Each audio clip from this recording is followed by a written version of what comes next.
Hello everyone, near and far. I welcome you on my YouTube channel, Global Finance, Financial Markets and Banking.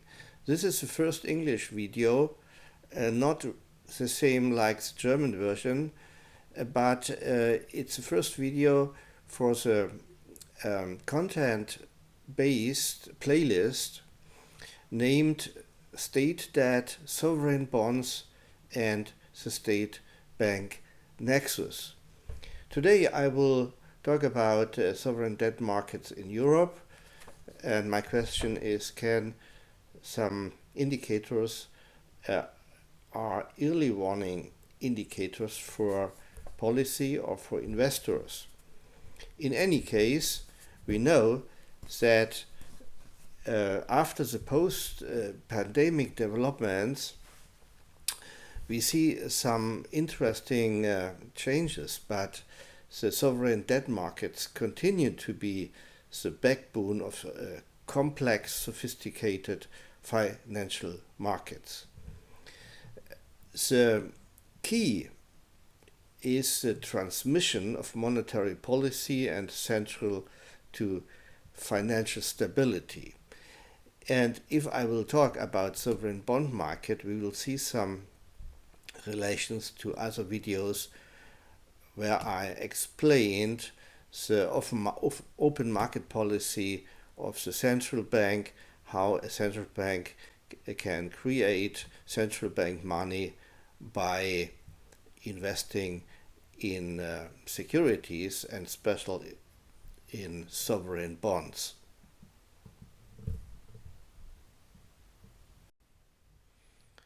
Well, the state bank nexus is a very special term. We learned it during the financial crisis or after the financial euro crisis 2012, when the Greek government debt was cut. And we understood that some banks in Europe hold 3 times of her own equity volume in sovereign bonds. And that's why my approach here is what has happened in 2024, 2025 concerning sovereign bonds and investors of sovereign bonds. And this outline is a little bit, this content is a program for this playlist or for this research focus. I would like explain something about debts in the Eurozone, about the credit structure, global comparison of government debt, for example, with the United States, with Japan, and I would like to look on some indicators for country risks like interest rate structure, country ratings, and some derivatives. Today only a little bit about CDS, credit default swaps, and there are other indicators, special the returns and the risk spread linked with the ratings as a risk spread of sovereign bonds to compare with a basic line with a basic interest rate. So that means the financial markets in 2012 and 2025 should be analyzed here. I'm not a professional analyst. I'm a more theoretical researcher in general, and I have an institutional economic approach, but I try to use statistics from the European Central Bank, from OECD, and other official statistics only. So here we see a chart from Eurostat and Deutsche Bundesbank, sovereign bonds issued by different states of the Eurozone. The most important here is to understand the debt ratio, that means government debt in relation to the gross domestic product. And these debt ratios differ very much between Greece and maybe Estland, Luxembourg and Litauen. But the debt ratios of Greece and Italy, France and Spain are not so far. Germany is in a comfortable middle field. This is a level at the end of 2023. But we will see that the difference to 2012 is not so much. So what is important here, not all debts are based on sovereign bonds. Only the so-called langfristige Schuldverschreibungen, these are the blue bar charts, are sovereign bonds. That means Greece has not so much sovereign bond issued.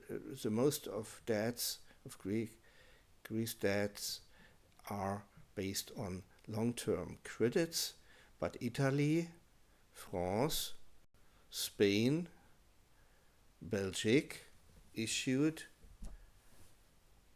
a big part of her debts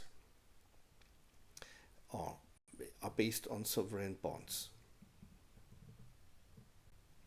If you look on the next slide, we see a government debt ratio to the GDP in comparison 2012 blue to 2023 red.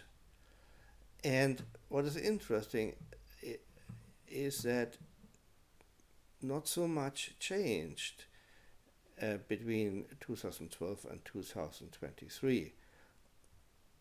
Only Portugal, Ireland really reduced the government debts. Other countries like Italy or Finland, or you can see it here, France, Spain, enlarged the government debt ratio. So in Greece, nothing changed. It's the same. If you see the blue bar chart and the red bar chart, it's the same debt ratio to the GDP. But Greece is not at the moment the problem. And it's a high government debt ratio, but absolutely these are not the biggest volumes of Europe, of the Eurozone, if you look to Greece. The next chart, I think, is much more interesting. We see government financing of the European Central Bank. Like I explained in another video, the central bank didn't finance state debts directly. But if we look on this chart, we can explain very much. We must be careful. Here we see on the left side the state debts of the Eurozone in absolute figures. 11,000 Milliarden Euro. So, and now we must be very careful to understand that if we talk in German, we say, okay, 11,000 Milliarden. That means 11,000 billion. And this are in English a trillion. That means in German we would say these are 11 billion, but in American English we have to say 11 trillion euro on this scale. Well, from 2019 to 2023, there was a steep increase of sovereign bond volumes, and from 2020 to 2022, the part of sovereign bonds in the balance sheet of the European central banks increased very much. After then, we see that the sovereign bonds held by the central bank declined. That means the ECB tried to reduce its share of the euro countries' mountain of debt, but who has taken the risks? Is it the same like before 2012, that the commercial banks in Europe took sovereign bonds from the central bank? Usually Italian banks, commercial banks, takes the Italian sovereign bonds, and France banks takes France sovereign bonds, and German banks hold the German sovereign bonds.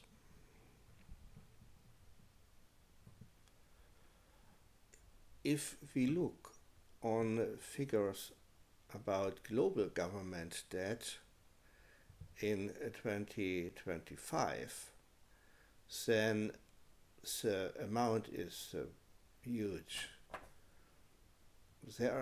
We estimate that over 90 trillion US dollar are the volumes of state debt. United States over 34 trillion US dollar, English trillion, Japan about 10 trillion, and here we see the European Union with the average debt to GDP ratio 83%.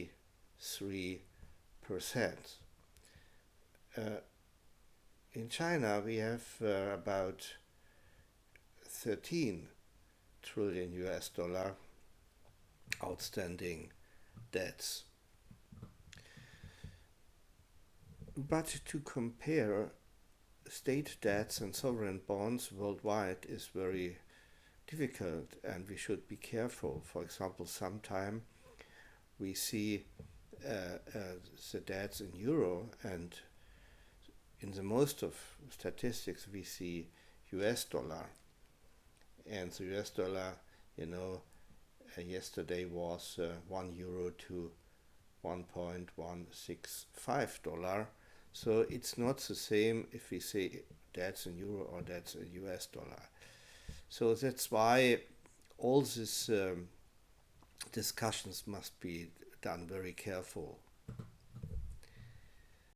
So here I have a long-run chart from the Deutsche Bundesbank and Bloomberg about returns and risk spreads during the Eurozone during a long period. I mean, you see, from 2000 to 2024, and there were some high volatile movements during the after the financial crisis, 2009, and then 2012. You see the biggest peak here is in Greece, and later we see moderate development. And yield spreads, this is an evaluation of the risk, of country risk by the markets, converge. You see the risk spreads came down since 2020, and then it raised not only because of risk, but because of other level of interest, basic interest rates. During the time we had really low basic interest rate from the central bank. To compare, here we see other statistics. We see differences between Germany, France, Spain, Italy, and Greece. That means a German has to pay the less risk spread to compare with Italy or Greece. But the differences are not so high because the markets anticipate that if the Eurozone will come in trouble, then Germany, France, Spain, Italy has to act as a Eurozone, and we learned during the Euro crisis 2012 that the central bank has to take much sovereign bonds, and some debts has to be cut. So in a global context, we see much differences between Germany, as an example for the Eurozone, US and UK, and Switzerland is in a very comfortable situation to compare with the Eurozone. So let's go to the so-called CDS spread, credit default swaps. Why CDS spread? After the period to stabilize the Eurozone, we had many research papers. For example, the Bundesbank discussion paper number 26, 2018, about bank use of sovereign CDS in the Eurozone crisis, hedging and risk incentives. That means credit default swaps is a so-called credit derivative, and investors, special banks or investment funds, use it to hedge, to secure an sovereign bond portfolio. It's like an insurance. If something would be happened, then such CDS, credit derivatives, can buffer your losses. And you see the premium, the price has a real high volatility, especially in 2012 and 2016 again, 2020 and 2024. We see such high movements. Before we look on actual movements in 2025, I would like say something about the country ratings published by so-called rating agencies like Moody's, Fitch Rating, S&P, and we have many other rating agencies in Europe, for example, in China too. But the capital markets, the investors, the banks look primarily on the ratings of Moody's, Fitch and S&P. And here we see that Germany still on the best evaluation, and France we see AA or AA minus in 2025. Greece improved to triple B, and Ireland improved from AA minus to AA. And Italy has a good rating, triple B plus. And United States, we see some changes in the last time and since 2010 from AAA, to a rating less. What does it mean? That means we have some nations maintain the highest creditworthiness, like Germany, Netherlands, Luxembourg, Austria, Finland, Sweden, Denmark, Switzerland, Norway. And then we have other countries with some fluctuations due to the debt levels and growth concerns.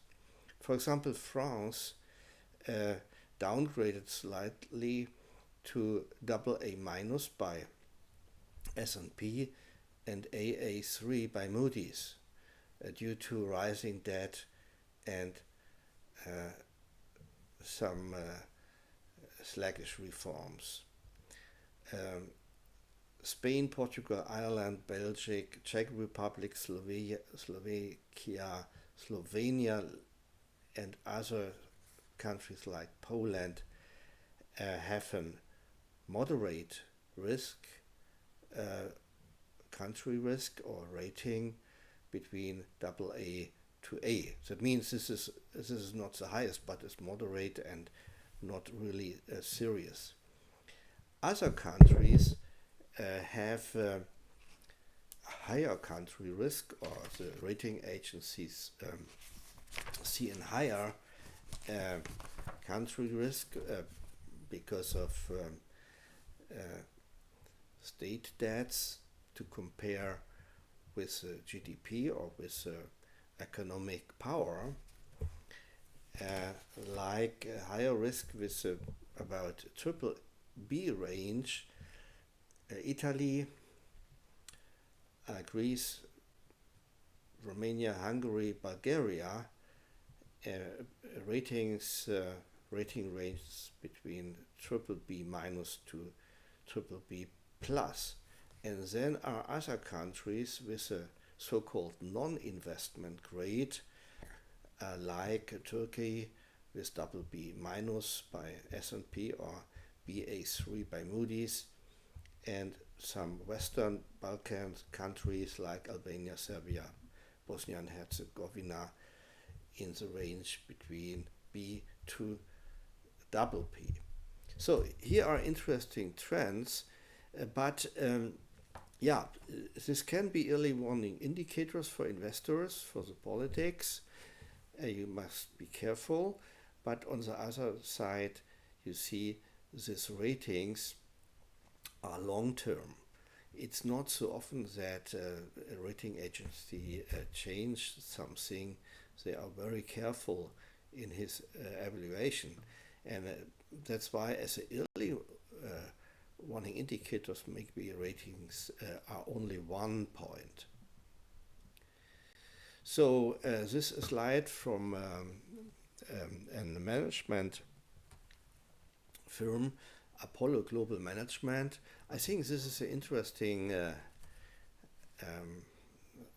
graph because we see the relation between rating and CDS spreads. This is my topic, my next slide. You see the ratings of Greece, Italy and US are on the same level, and the CDS spread, that means the price to hedge country debts or country sovereign bonds are more or less on the same level. China, France, lower, and we see South Korea, Portugal, and Japan, and then UK, and last but not least, on a very low level with a high rating, Germany, Netherlands, Sweden, New Zealand, Australia, and Switzerland.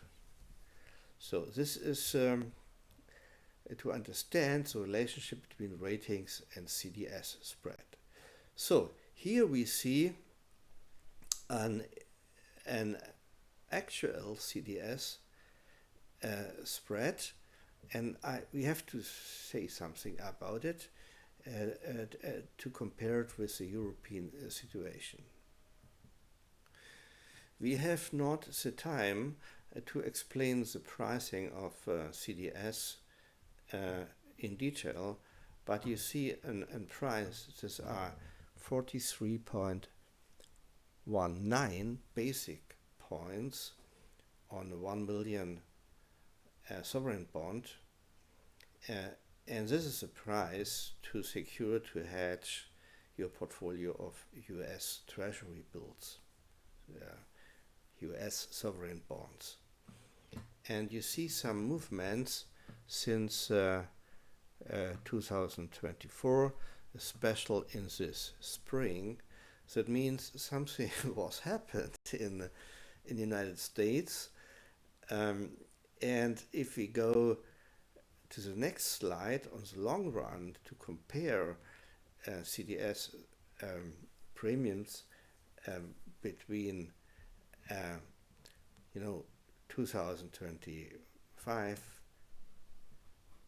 today to 2009, okay, the peaks are high. But United States is not my topic today, only to have a background, because this country, United States, and US dollar debts are the most important investments for the financial markets. So in Germany, in 2024, at the end of the year to 2025, we see a higher price for CDS on German sovereign bonds because of the relaxing, I would say relaxing, maybe it was a cancel, but it was a relaxing of the debt brake in Germany. And in some next videos, I will explain more about the development in 2025. But the price is a premium here to secure German debts is much more lower, 11.55. Yeah, but we have some peaks to 15.